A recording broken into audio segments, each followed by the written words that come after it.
Friends, आप सभी का हमारे YouTube channel immediately learn science में स्वागत है।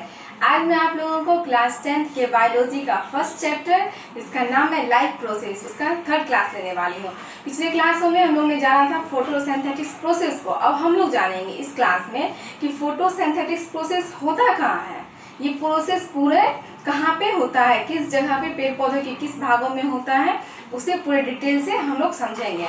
एक कमेंट आया था कि सेकंड चैप्टर पढ़ाने के लिए, तो आप लोग मैं सूचित कर देती हूँ, पहले इस चैप्टर को हम लोग अच्छे से पढ़ लेते हैं तो फिर सेकंड चैप्टर को समझने में आसानी होगी। ठीक है, तो आइए आज हम लोग अपने आज का क्लास स्टार्ट करते हैं।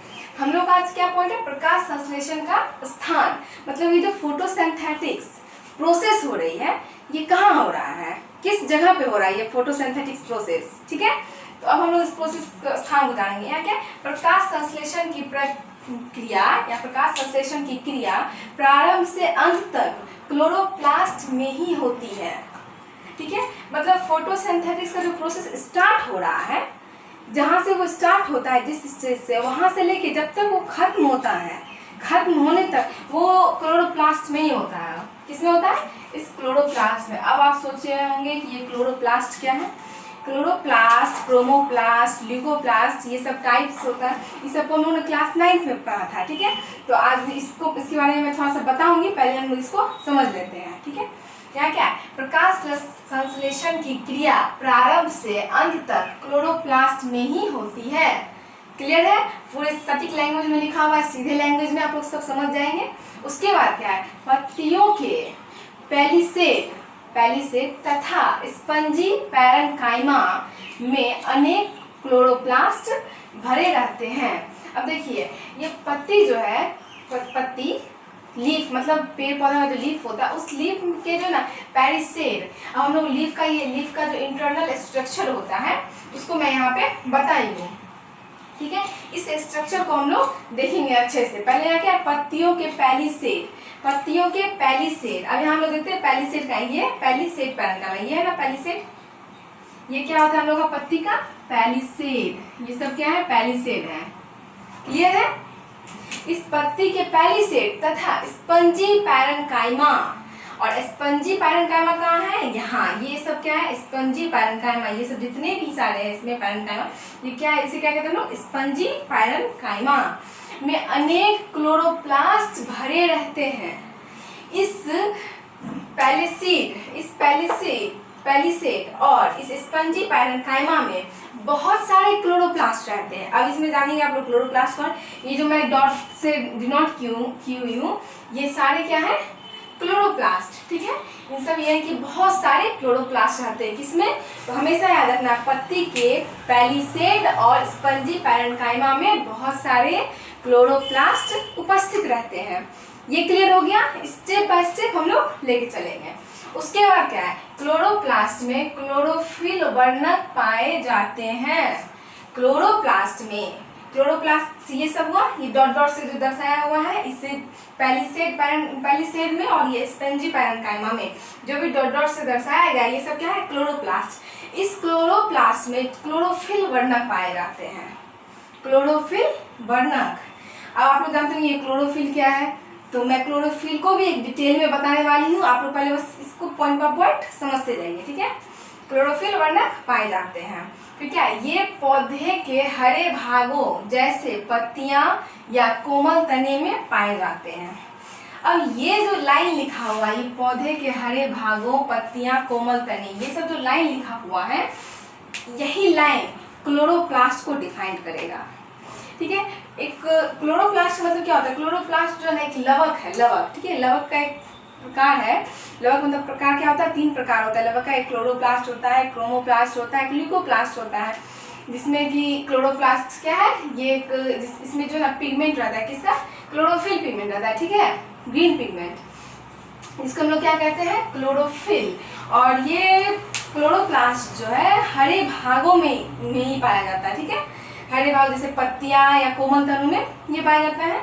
ये क्लियर हो गया ये लाइन। उसके बाद क्या, इसीलिए पत्तियों को फोटोसिंथेटिक ऑर्गेन कहते हैं। क्यों कहते हैं फोटोसिंथेटिक ऑर्गेन, मतलब प्रकाश संश्लेषी अंग। ठीक है, अंग कहते हैं कैसे? क्योंकि ये प्रकाश संश्लेषण की जो प्रोसेस है, फोटोसिंथेटिक्स की जो प्रोसेस है, वो पूरी प्रोसेस इस लीफ में होता है, ठीक है, ये पत्ती में होता है, क्लियर है। और ये पत्ती में कहाँ होता है? तो क्लोरोप्लास्ट में होता है। कहाँ होता है? क्लोरोप्लास्ट में। क्लोरोप्लास्ट कहाँ है?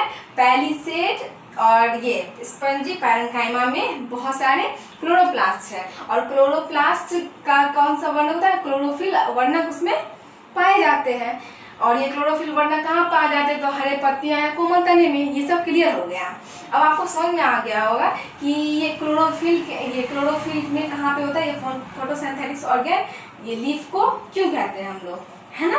क्योंकि इसी भाग में फोटोसिंथेटिक्स का प्रोसेस होता है। एवं क्लोरोप्लास्ट को फोटोसिंथेटिक्स ऑर्गेनेल्स कहते हैं, मतलब अंगक कहते हैं, ठीक है। लीफ तो ये अंग है, लीफ अंग है, ठीक। और ये ऑर्गेन हुआ लीफ, लेकिन इसका जो क्लोरोप्लास्ट है, मेन प्रोसेस जो होता है फोटोसिंथेटिक्स का, वो कहाँ होता है? क्लोरोप्लास्ट में। फर्स्ट लाइन में लिखा हुआ है प्रकाश संश्लेषण की क्रिया प्रारंभ से अंत तक क्लोरोप्लास्ट में ही होती है। ये पूरी प्रोसेस जो है फोटोसिंथेटिक्स की, वो कहाँ होती है? क्लोरोप्लास्ट में। तो इसको फोटोसिंथेटिक्स ऑर्गेनेल्स कहते हैं, अंगक, ठीक है। क्लोरोप्लास्ट को क्या कहते हैं हम लोग? फोटोसिंथेटिक्स ऑर्गेन्स, ठीक है, अंगक। आप लोग ये क्लियर हो गया। और पत्ती क्या है? फोटोसिंथेटिक ऑर्गेन्स है। ये क्लियर हो गया। दोनों में डिफरेंट है बहुत सारा, आप लोग इसे देख लीजिएगा। और ये फिगर में आपको मैं बताती हूँ, इस फिगर में क्या क्या बना हुआ है। ये क्या? एपिडर्मिस। ये क्या है?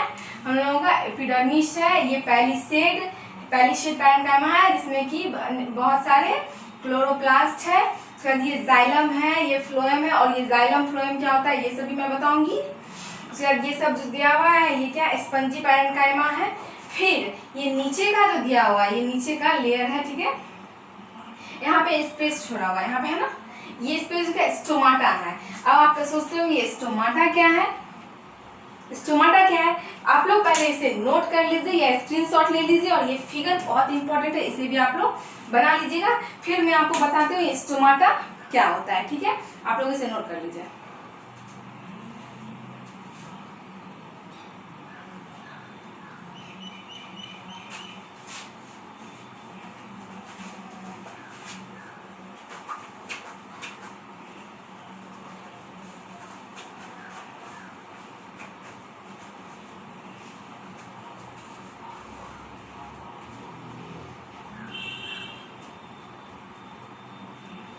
देखिए, मैं ये फिगर इरेज नहीं क्यों? क्योंकि इसमें स्टोमाटा को बताना है, तो हम लोग ये फिगर अलग लेंगे स्टोमाटा का, उसमें समझाएंगे। तो इसलिए मैं इस फिगर को रहने दी हूँ, समझने के लिए थोड़ा आसान होगा। तो अब हम लोग क्या जानेंगे कि हम लोग इतना बस जाने कि प्रकाश संश्लेषण होता है कहाँ होता है? क्लोरोप्लास्ट में। शुरू से लेके अंत तक, प्रारंभ जब होता है फोटोसिंथेसिस का प्रोसेस, तब से लेके जब तक वो खत्म होता है, तब तक कहाँ होता है? क्लोरोप्लास्ट में। जिसमें क्लोरोप्लास्ट का है पैलिसेड और स्पंजी पैरेन्काइमा में वो रहता है क्लोरोप्लास्ट। अब हम लोग जानेंगे कि और भी पॉइंट्स है स्टोमाटा को जानने के लिए। तो फिर क्या, हम लोग उसे लिखते जाते हैं और समझते जाते हैं। तो क्या है कि पेड़ पौधे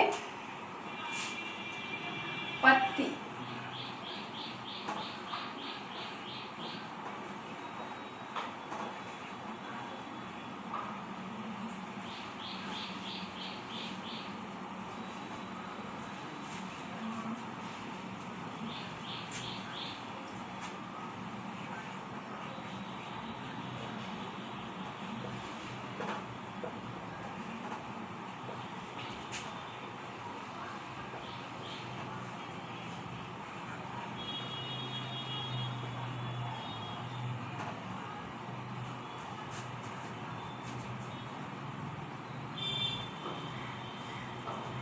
क्या, देखिए हम लोग बनाते हैं ये पत्ती के बाह्य त्वचा क्या है? देखिए ये बाह्य त्वचा है, ये बाह्य त्वचा बना हुआ है, ठीक है।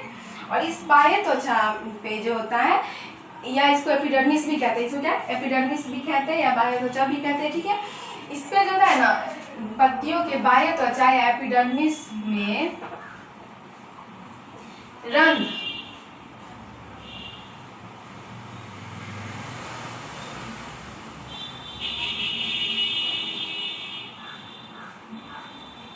या इसको क्या कहते हैं लोग, स्टोमाटा।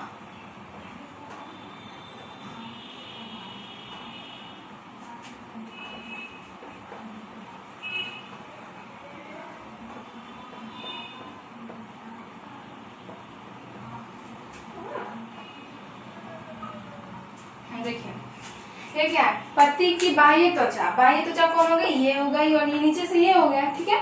तो इसे हम लोग क्या कहते हैं, एपिडर्मिस भी कहते हैं। डिनोट किया गया, लिखा गया है, क्लियर है।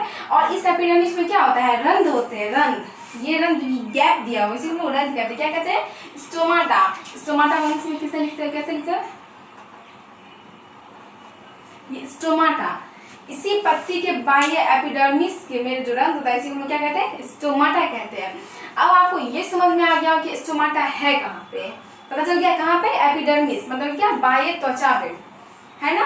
तो अब हम लोग जाने स्टोमाटा में जो होता है ना, स्टोमाटा के मध्य में, स्टोमाटा के मध्य में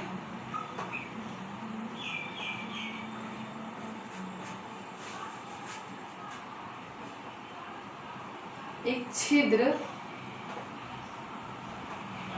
या इसको रंध्र भी कहते हैं,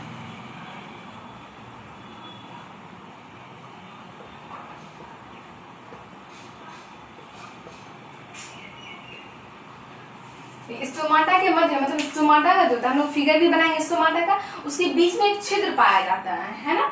और इस छिद्र को हम लोग रंध्र भी कहते हैं। इसी छिद्र के द्वारा जो होता है ना, स्टोमाटा जो है CO2 को अपने अंदर लाती है और उसे O2 को निकाल देती है। आपको समझ में आ गया होगा ये फिगर, इसका स्ट्रक्चर।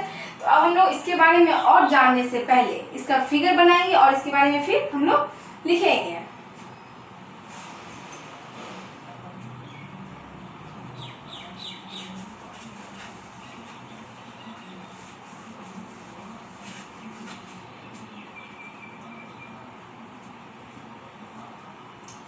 अब देखिए, यहाँ तक पता चल गया कि स्टोमाटा के मध्य में क्या होता है, छिद्र होता है। और हम लोग स्टोमाटा का फिगर बनाने के लिए, एक मिनट,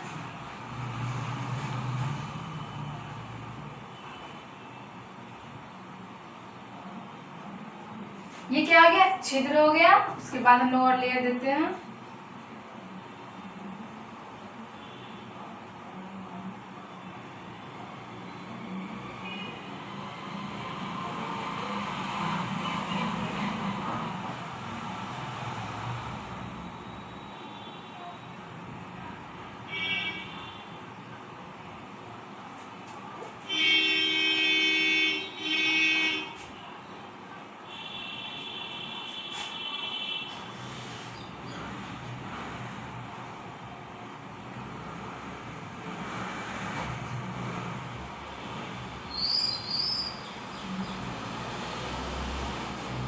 ये हम लोग क्या बना रहे हैं, स्टोमाटा का फिगर।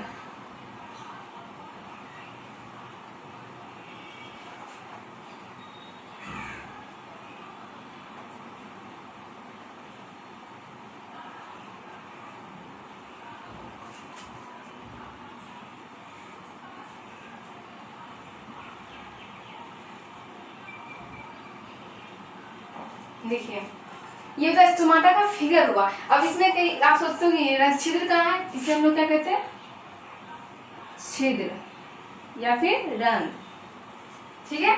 और अब आप सोच रहे होंगे ये क्या है और ये सब क्या है, ठीक है। उसके बारे में मैं आपको बताती हूँ, पहले आप लोग इस फिगर को नोट कर लीजिए ताकि मैं इसके आगे बताऊँ तो आप लोगों को समझ में आए। यहाँ तक आप सभी समझ में आया होगा कि पत्तियों के बाह्य त्वचा पर एपिडर्मिस पहले वाले फिगर से बताया गया है, उसमें स्टोमाटा मौजूद होता है और स्टोमाटा के मध्य में छिद्र पाया जाता है। ये स्टोमाटा का फिगर है, किसका फिगर है, ये स्टोमाटा का फिगर है। और इसके बीच में इसका केंद्र क्या हुआ, इस बीच का मध्य ये हुआ, इसके बीच में ये जो छिद्र पाया जाता है इसे लोग छिद्र कहते हैं। आप लोग इसे नोट करके थोड़ा स्पेस छोड़ के इस फिगर को उतार लीजिएगा, मैं आपको इसके आगे लिखाती हूँ।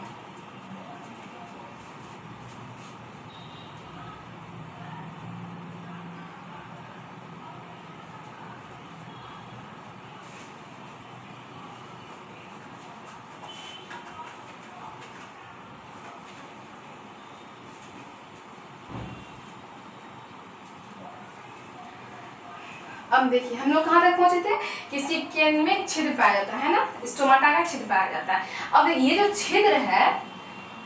छिद्र है, तो इस छिद्र का जो है ना, छिद्र को कौन नियंत्रित करता है?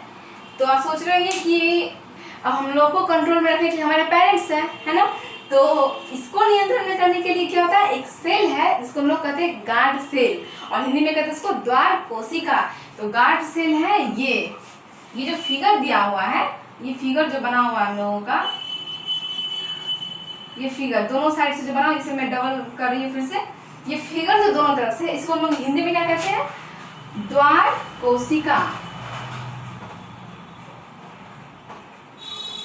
है ना। इसे हम लोग क्या कहते हैं, द्वार कोशिका, और इंग्लिश में क्या कहते हैं हम लोग, गार्ड सेल।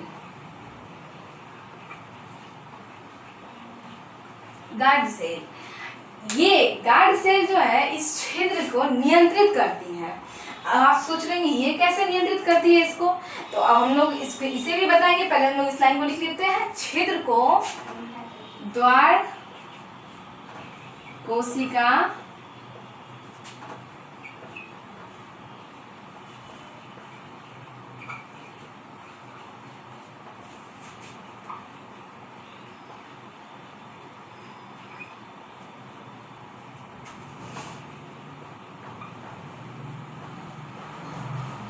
आप लोग देख रहे हैं, जैसे जैसे मैं बोलते जा रही हूँ वो मैं लिख रही हूँ, आप लोगों को अच्छे से समझ में आना चाहिए। ये स्टोमाटा का फिगर है, इंटरनल स्ट्रक्चर है सबका। तो ये क्या है, गार्ड सेल। ये गार्ड सेल जो है इस छिद्र का जो है वो नियंत्रित करी, कंट्रोल कर रही है। तो आप सोचेंगे इसे कंट्रोल कैसे किया जाता है, मैं आपको बताती हूँ। ये जो गार्ड सेल है, इसमें जब वाटर एब्जॉर्ब हो जाता है, वाटर जब भर जाता है, ठीक है, स्टोमाटा है, पत्ती है, हम लोग पेड़ में पानी देते हैं नीचे जड़ में, तो वो वाटर तो ऊपर जाएगा ही, पहुंचता है ये सभी जगह। वो कैसे पहुंचता है वो भी हम लोगों को इस क्लास में पढ़ना है, ठीक है। तो इसमें जो पानी है जमा हो जाता है, तो ये फूल जाता है, क्या होता है, ये स्टोमाटा जो होता है वो फूल जाता है, और फूलने के बाद क्या होता है, इसका जो ये जैसे ये छिद्र है और ये हम लोग का ये गार्ड सेल है, तो ये फूलेगा, तो यानी कि ये स्पेस इसका इस तरह से होगा और ये इस तरह से फूल जाएगा, है ना। तो क्या होगा, ये जो बीच का छिद्र है वो बड़ा हो जाएगा, वो खुल जाएगा। यहाँ से देखिए, यहाँ से ये लॉक है और यहाँ से ये लॉक है, दोनों बंद है, लेकिन ये फूलने के बाद क्या होता है, इधर से उधर से जो है वो खुल जाता है, जिसके कारण वायुमंडल से, हमारे एटमॉस्फेयर से CO2 गैस इसके अंदर चले जाती है। और कैसे जाती है, विसरण प्रक्रिया से, विसरण प्रक्रिया से, विसरण प्रक्रिया जिसे हम लोग इंग्लिश में कहते हैं डिफ्यूजन, डिफ्यूजन प्रोसेस से क्या होता है, CO2 गैस इसमें चले जाती है। अब आपको समझ में आ गया, इसका मैं पानी जाने के बाद ये फूल रहा है और ये गार्ड से जो फूलता है, तो इस छिद्र जो खुल जाती है, मैं इसका फिगर भी बताऊंगी। और फिर CO2 जब चला गया, तो फिर जब जैसे जैसे इसका वाटर खत्म होते जाएगा, निकलते जाएगा, खत्म हो जाएगा, तो ये सिकुड़ जाएगा, है ना। अभी इतना मोटा ये सिकुड़ जाएगा, तो फिर से ये लॉक हो जाएगा, तो ये छिद्र बंद हो गया फिर से। तो हम लोग क्या यहाँ क्या जाएंगे, छिद्र को द्वार कोशिका नियंत्रित करती है। समझ में आ गया। आप लोग इस फिगर को, यहाँ डिफ्यूजन ये मत लिखिएगा, आप लोग फिगर के द्वारा इसको समझिए, मैं आपको बताऊंगी प्रोसेस के साथ, तो आप लोगों को ये समझा दूंगी। अब क्या है इस फिगर में, आप सोच रहे हैं ये क्या है, इसे क्या कहते हो, एपिडर्मल कोशिका, ठीक है, एपिडर्मल कोशिका या एपिडर्मल सेल भी से लोग कह सकते हैं, ठीक है। अब आपको समझ आ गया। और ये जो मैं गोल गोल ये जो सर्कल स्ट्रक्चर है, इसमें ये क्या है, इस सर्कल स्ट्रक्चर को भी हम जानेंगे। पहले हम लोग को ये पूरा क्लियर कर लेना है, ठीक है। आपको समझ में आ गया, इसे कौन सा क्या नियंत्रित करती है, गार्ड सेल से नियंत्रित करती है। अब मैं ये जितना कुछ अभी बोली हूँ, ये विसरण के कारण विसरण प्रोसेस से CO2 जाता है, अब मैं उसे फिर लैंग्वेज में चेंज करती हूँ, जिससे आप लोगों को लैंग्वेज बनाने में प्रॉब्लम ना हो, लेकिन आप लोग ये खुद भी कर सकते हैं।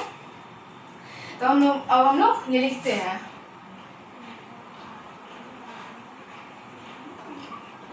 गार्ड सेल में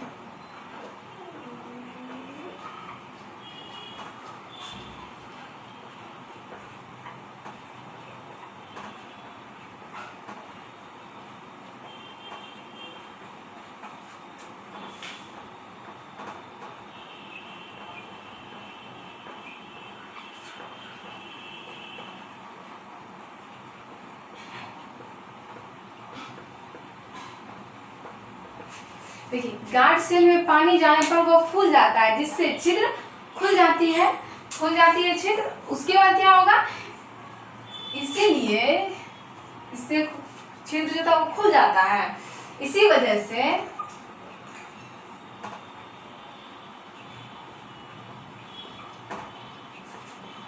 क्या होगा, CO2 एटमॉस्फेयर से, एक मिनट मैनेज करती हूँ।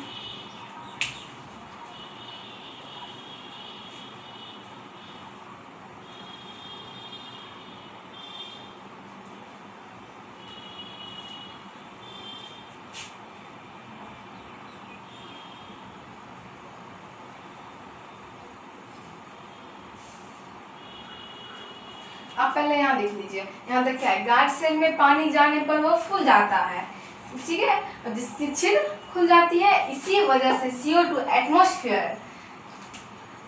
एटमॉस्फेयर से विसरण डिफ्यूजन प्रोसेस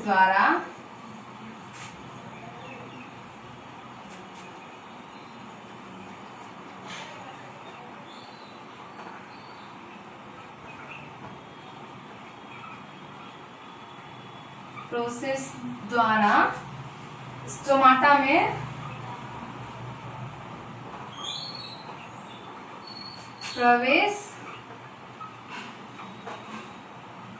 करता है। अब आपको ये समझ में आ गया होगा कि CO2 इसमें जाता कैसे है ना। तो आप लोगों को ये अब समझने में कोई प्रॉब्लम नहीं होगा, आप लोग इसे नोट कर लीजिए, मैं आपको इसके आगे बताती हूँ।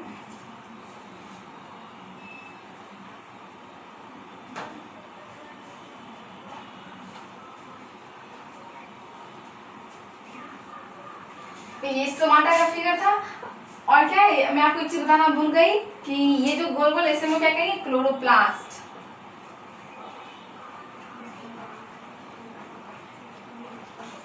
ठीक है, ये क्लोरोप्लास्ट है। अब आपको ये फिगर तभी उतार लिए थे, सब चीज मैं बता चुकी हूँ, ये प्रोसेस कैसे होता है और कब होता है। अब मैं आपको एक फिगर और ड्रॉ करने वाली हूँ, जिससे आपको पता चल जाएगा ये फूलने के बाद कैसे होता है, सिकुड़ने के बाद कैसे हो जाता है पूरे अच्छे से। आप लोग इसे नोट कर लिए होंगे।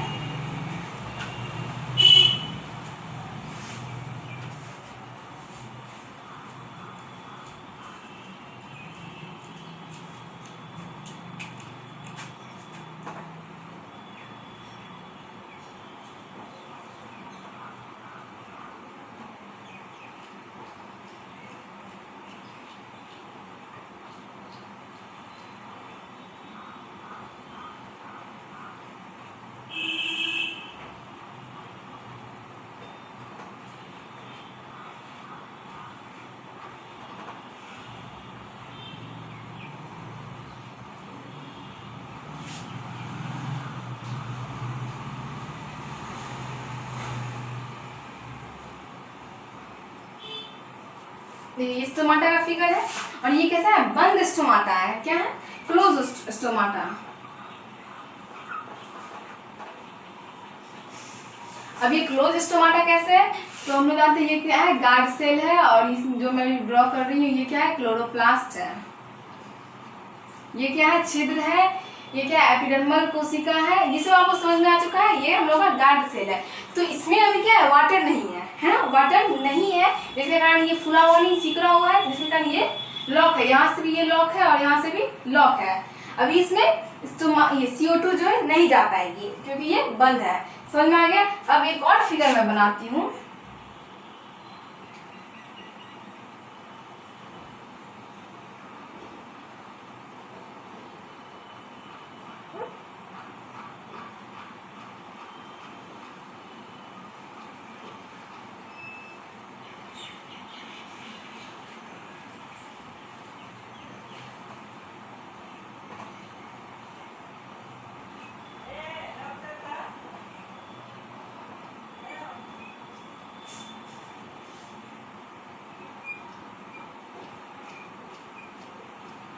अब देखिए ये क्या है, फुला हुआ। ये हम लोग का क्या है, गार्ड सेल है, और गार्ड सेल क्या है, यहाँ फुला हुआ है इसमें, क्योंकि पानी जम गया है ना, पानी भरा हुआ है, इसलिए फुला हुआ है। जैसे क्या है, ये जो हम लोग का द्वार है ये क्या होता है, खुल जाता है। इसीलिए हम लोग इसको क्या कहते हैं, द्वार कोशिका भी कहते हैं।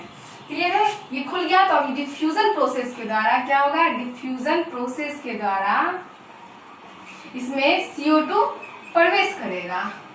क्या करेगा, CO2 प्रवेश करेगा। आपको समझ में आ गया होगा कि ये कैसे होता है, जिसमें CO2 प्रवेश करता है। स्टोमाटा ही वायु का जो है ना वो एब्जॉर्ब करती है, ठीक है, वायु को स्टोमाटा के द्वारा ही पेड़ पौधे में जाता है। अब समझ में आ गया स्टोमाटा का प्रोसेस का। और ये फोटोसिंथेटिक्स का प्रोसेस जो है वो कहाँ होता है, क्लोरोप्लास्ट में। अब आपको इस पॉइंट में कोई भी प्रॉब्लम हो तो आप लोग मुझे कमेंट बॉक्स में लिख के बता सकते हैं। ये पॉइंट क्लियर हो गया। अब हम लोग क्या जानेंगे, ये फोटोसिंथेटिक्स प्रोसेस को जान चुके हैं और फोटोसिंथेटिक्स प्रोसेस होता कहाँ है ये जान चुके हैं। अब हम लोग जानेंगे कि फोटोसिंथेटिक्स प्रोसेस के अवयव क्या है, ठीक है, इसमें क्या क्या जरूरी होता है, इसकी क्या क्या मटेरियल है। अब आप लोग इसे इस फिगर को नोट कर लीजिए। ये क्या है, ओपन स्टोमाटा। क्लियर हो गया? आप लोग इस फिगर को नोट कर लीजिए या फिर स्क्रीनशॉट ले लीजिए। मैं आपको फोटोसिंथेटिक्स के अवयव पे लेके चलती हूँ, ठीक है।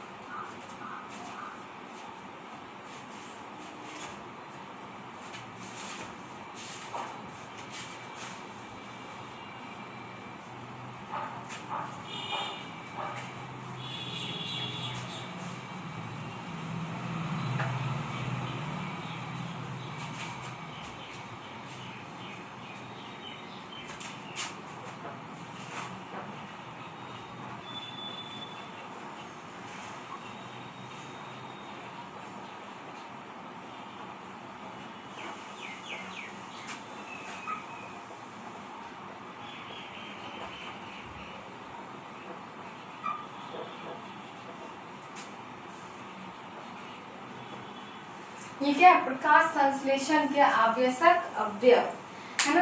अब हम लोग जानेंगे कि फोटोसिंथेटिक्स प्रोसेस में क्या क्या लगता है। तो इसका इम्पोर्टेंट क्या है, सबसे ज्यादा इम्पोर्टेंट क्या है, क्लोरोफिल। Chlorophyll chlorophyll. सेकंड क्या है, CO2। थर्ड क्या है, H2O। फोर्थ क्या है, सनलाइट, है ना। CO2 मतलब क्या, कार्बन डाइऑक्साइड।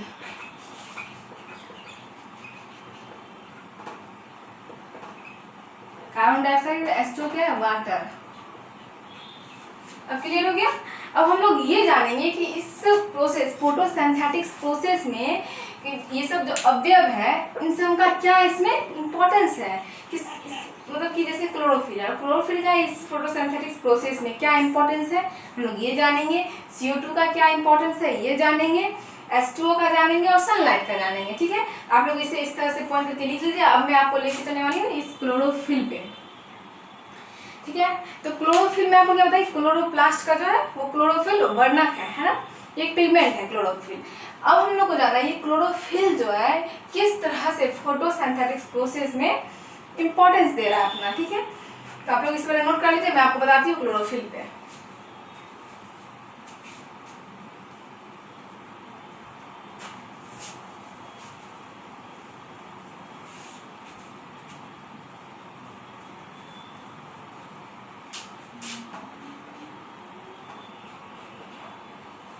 क्लोरोफिल को हिंदी में हम लोग क्या कहते हैं, पर्णहरित, ठीक है।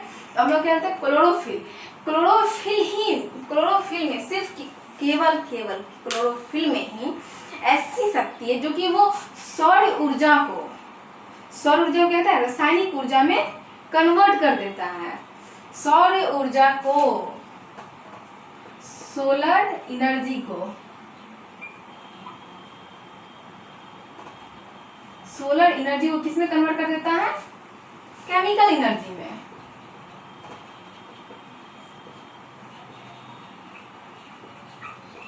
केमिकल एनर्जी में। अब आप सोचेंगे ये कैसे करता है सोलर को केमिकल एनर्जी, जिससे हम लोग आगे क्लास में पढ़ेंगे। इस क्लास में हम लोग को नहीं है इसमें जाने के लिए। तो ये क्या है, सोलर एनर्जी मतलब सूर्य के द्वारा जो एनर्जी हो रहा है, प्राप्त हो रहा है, पेड़ पौधे सूर्य में खुले में है, उसके द्वारा जो एनर्जी हो रहा है ना उसे वो केमिकल एनर्जी में चेंज कर देता है। कौन, तो सिर्फ क्लोरोफिल। चलो पहले लैंग्वेज में लिखते हैं, क्लोरोफिल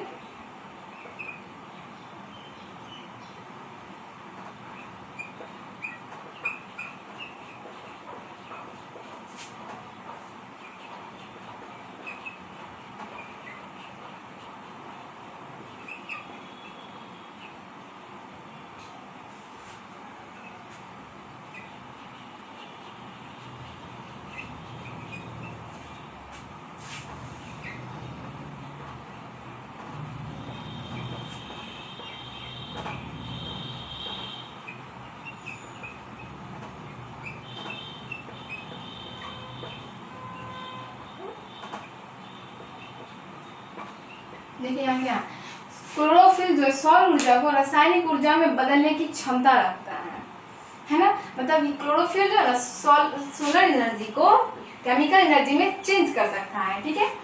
तो अब मैं आपको इसके आगे बताती हूँ।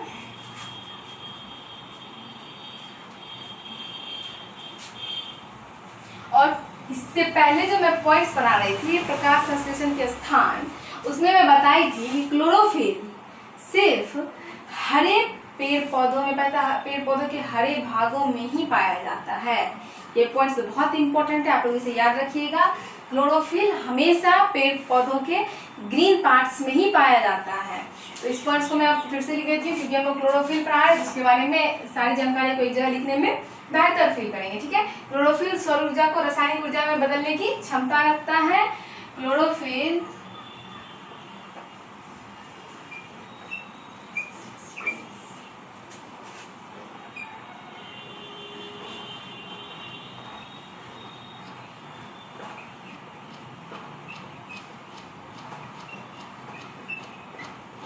हरे भागों जैसे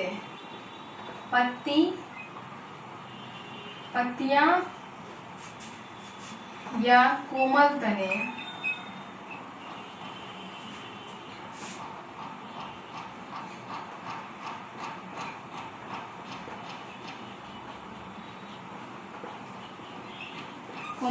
में पाया जाता है। क्लोरोफिल क्या है, ये तो समझ आएंगे कि हरे भागों में मतलब पत्तियां या कोमल तने में पाया जाता है। और क्लोरोफिल जो होते हैं मुख्यतः 7 प्रकार के होते हैं, ठीक है। क्लोरोफिल क्या होते हैं,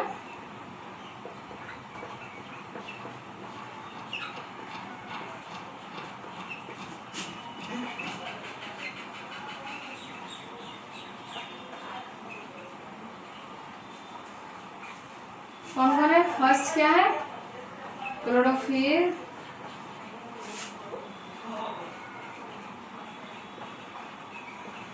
ए, दूसरा क्या है क्लोरोफिल बी। एक मिनट इंक फाड़ लेती हूँ।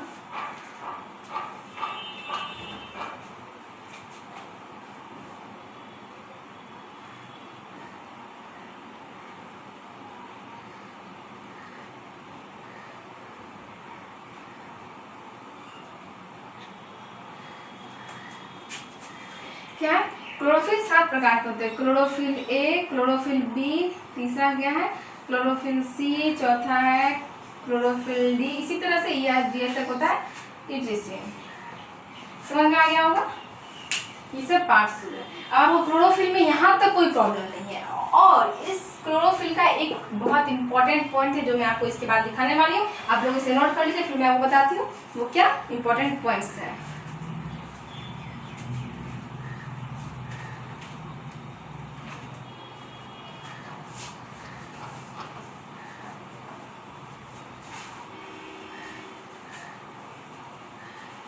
आप लोग वहां तक लिखे थे, उसके बाद पैराग्राफ चेंज करके लिख लीजिएगा या फिर नेक्स्ट स्टार्ट दे दीजिए, उसके बाद लिख लीजिए। प्रत्येक क्लोरोफिल में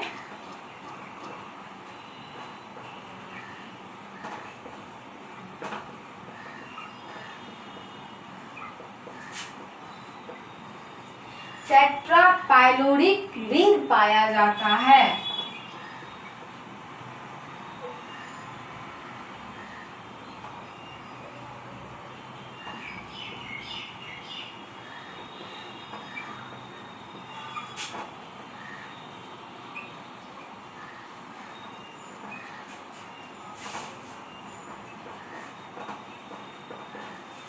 इसके केंद्र में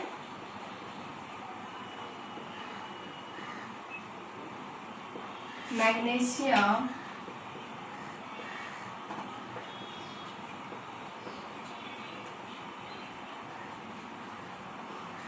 आयन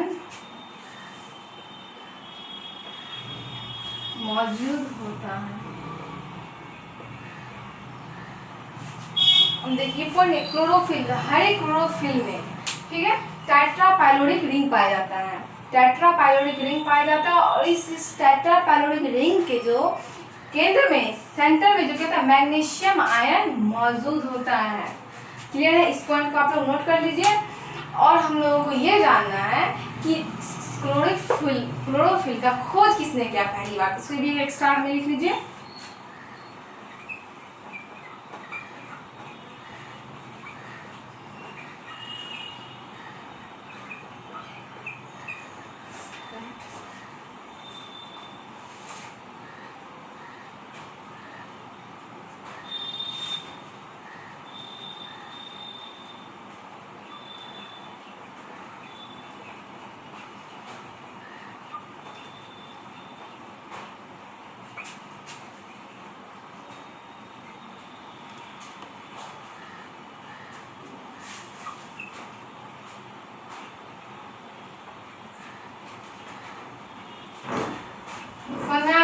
कि क्लोरोफिल का कब खोज हुआ 1817 ईस्वी में, और किसने किया है? पेलेटियर कॉवेटस ने किया है।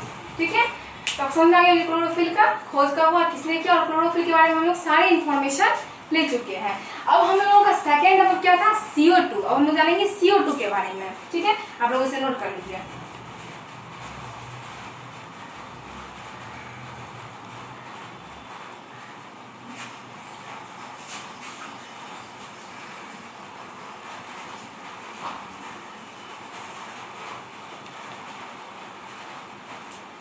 हम लोग का सेकेंड नंबर क्या था? फोटोसिंथेटिक्स प्रोसेस के लिए CO2, इसमें क्या कहते हैं? Carbon dioxide.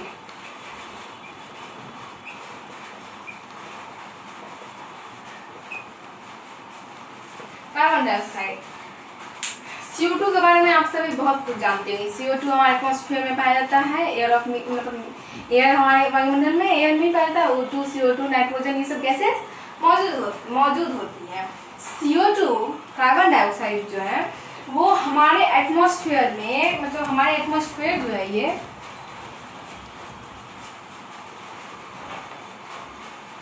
हमारे एटमॉस्फेयर में जो ना उसकी कितनी मात्रा है CO2 की? 0.03%। CO2 की मात्रा हमारे एटमॉस्फेयर में सिर्फ इतनी है ना, सिर्फ 0.03% है। और इसे जाना है कि CO2 जो ये फोटोसिंथेटिक्स प्रोसेस में उसका क्या इम्पोर्टेंस है, ठीक है, कैसे उसे लाभदायक है या नुकसान देता है, क्या हो रहा है, ये हम लोग जानते हैं। तो कार्बन डाइऑक्साइड के बारे में हम लोग क्या जानते हैं कि ये फोटोसिंथेटिक्स प्रोसेस में काम आता है, हम लोग इसका अवयव यानी कि इसका यूजफुल है। अब हम लोग जानना है कि ये किस तरह से, आप लोग पॉइंट से पिछले पॉइंट से पढ़े होंगे कि CO2 स्टोमाटा द्वारा अंदर जाता है ना, स्टोमाटा के द्वारा जब अंदर जाता है, आप लोग इसी पॉइंट को फिर से दोहराना है यहाँ पे हम लोगों को। ठीक है, मैं आपको बताती हूँ।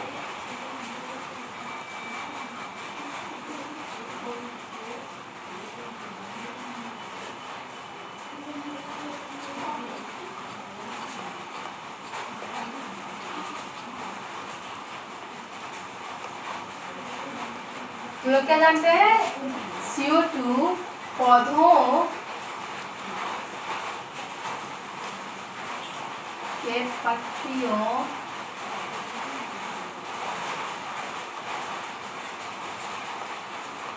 द्वारा,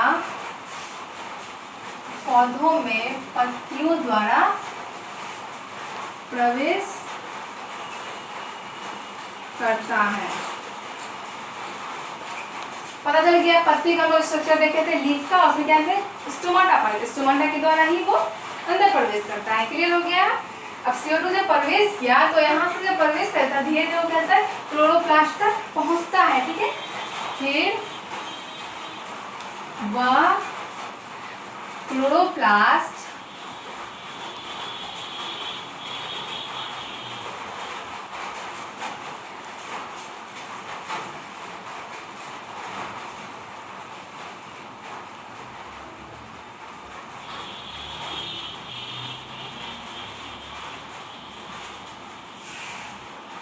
ये समझ में आ गया? फिर वो क्या करता है?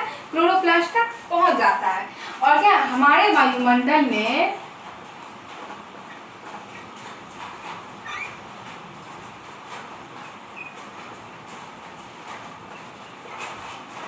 CO2 की मात्रा 0.03% है। क्लियर हो गया है? हमारे वायुमंडल में कितनी मात्रा है CO2 की? 0.03% CO2 की मात्रा है। क्लियर हो गया है यहाँ पर? एक मिनट,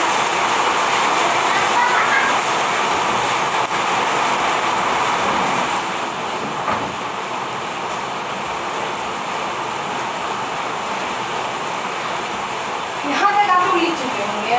अब हम लोग क्या जानना है कि एक पॉइंट सबसे ज्यादा इम्पोर्टेंट है कि CO2 फोटोसिंथेटिक्स प्रोसेस में जो है क्या होता है कि हमारे एटमॉस्फेयर में अगर CO2 की सांद्रता अधिक हो जाए, अधिक सांद्रता CO2 हो जाए, तो वो फोटोसिंथेटिक्स प्रोसेस को पे प्रभाव डालता है। क्या है?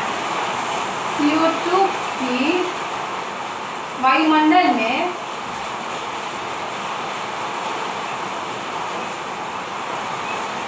CO2 की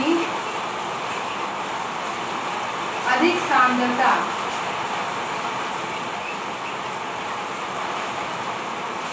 प्रकाश संश्लेषण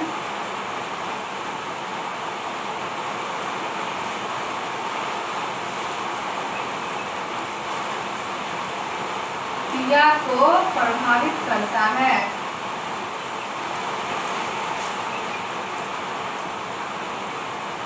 अब देखिए यहाँ तक समझ में आ गया होगा। CO2 का अधिक सांद्रता जो है प्रकाश संश्लेषण की क्रिया को प्रभावित करता है। अब हम लोग ये जानेंगे कि ये CO2 की जो अधिक सांद्रता रहेगी कैसे प्रभाव डालेगा। आप लोग जानते होंगे कि फोटोसिंथेसिस का प्रोसेस जब होता है तो CO2 आवश्यक है। CO2 के बिना फोटोसिंथेसिस का प्रोसेस नहीं हो पाएगा, ये जानते हैं। अब आप लोग ये सोचिए फोटोसिंथेसिस प्रोसेस में CO2 अनिवार्य है CO2 अनिवार्य। तो जब एटमॉस्फेयर में अधिक CO2 हो गया है ना, अधिक CO2 है तो क्या होगा, फोटोसिंथेटिक प्रोसेस जो कि अधिक होगी, अधिक प्रोसेस होगी और बहुत तेजी से होगा क्योंकि CO2 एब्जॉर्ब करते जाएगा, है ना। जब अधिक फोटोसिंथेटिक्स का प्रोसेस होगा तो क्या होगा, O2 जो है वो अधिक रिलीज होगा, है ना, O2 गैस अधिक रिलीज होगा। तो O2 गैस का क्या यूजफुल है कि हमारे ह्यूमंस के लिए बहुत ज़्यादा इंपॉर्टेंट है O2 गैस, हम लोग के लिए बेनिफिट है। बट होगा क्या, जब O2 गैस अधिक रिलीज होना शुरू हो जाएगा तो हमारे एटमॉस्फेयर में अधिक मात्रा में क्या हो जाएगा, O2 गैस हो जाएगा। तो फिर क्या होगा, CO2 की कमी हो जाएगी, है ना। फिर जब CO2 की कमी होगी तो फिर फोटोसिंथेसिस प्रोसेस हो ही नहीं पाएगा। तो ये जो हम लोग ये दिया हुआ है मतलब समानता ये अगर जगमगाया तो हमारा एटमॉस्फेयर जो वो नुकसान हो सकता है ना, वायुमंडल हम लोग का खराब हो सकता है, ये नष्ट हो सकता है। इसीलिए इसकी अधिक सांद्रता होने के बाद क्या होता है, प्रकाश क्रिया में भी बहुत सारी कठिनाई होती है। फर्स्ट टाइम में ये बहुत सारा अगर फोटोसिंथेसिस का प्रोसेस हो रहा है, O2 अधिक रिलीज होगा, O2 अधिक रिलीज होगा तो हमारे एटमॉस्फेयर में CO2 की मात्रा बहुत कम हो जाएगी, जिसके कारण फिर से दोबारा जब फोटोसिंथेसिस का प्रोसेस होगा तो क्या प्रॉब्लम हो जाएगा, उसमें कम CO2 के कारण फोटोसिंथेसिस की प्रोसेस अच्छे से नहीं हो पाएगी। और होगा यह कि फोटोसिंथेसिस प्रोसेस नहीं होगी तो O2 भी मुक्त नहीं होगा। फिर पेड़ पौधे भी तो रात में O2 लेते हैं तो फिर O2 की भी कमी हो जाएगी, ये सब प्रॉब्लम आ सकता है। अब समझ में आ गया होगा कि CO2 जो है प्रकाश संश्लेषण को कैसे प्रभावित करती है ना। आप लोग इसे नोट कर लीजिए। मैं आज का क्लास नहीं खत्म करना चाहती हूँ, कुछ प्रॉब्लम हो गया है इस वजह से, नहीं तो मैं आपको H2 और सनलाइट के बारे में भी बता देती। आज हम लोग क्या पढ़े कि प्रकाश संश्लेषण का जो होता है वो स्थान कहाँ है उसके बारे में जाने, स्टोमाटा ये सब को जाने, लीफ का इंटरनल स्ट्रक्चर को देखें और हम लोग क्या जाने कि प्रकाश संश्लेषण के आवश्यक अवयव क्या क्या है, CO2 CO2 H2O सनलाइट और क्लोरोफिल। इसमें हम लोग क्लोरोफिल और CO2 को देख चुके हैं। अब हम लोग नेक्स्ट क्लास में क्या देखेंगे, H2O को देखेंगे, उसके बाद हम लोग सनलाइट को देखेंगे। उसके बाद हम लोग ये चीज़ भी जानेंगे कि ये चारों जो इसके अवयव है अगर इसमें से कोई ना रहे, ठीक है, इसमें से क्या इन चारों में से कोई एक के बिना ये फोटोसिंथेसिस का प्रोसेस होगा या नहीं होगा, ये सब हम लोग जानेंगे।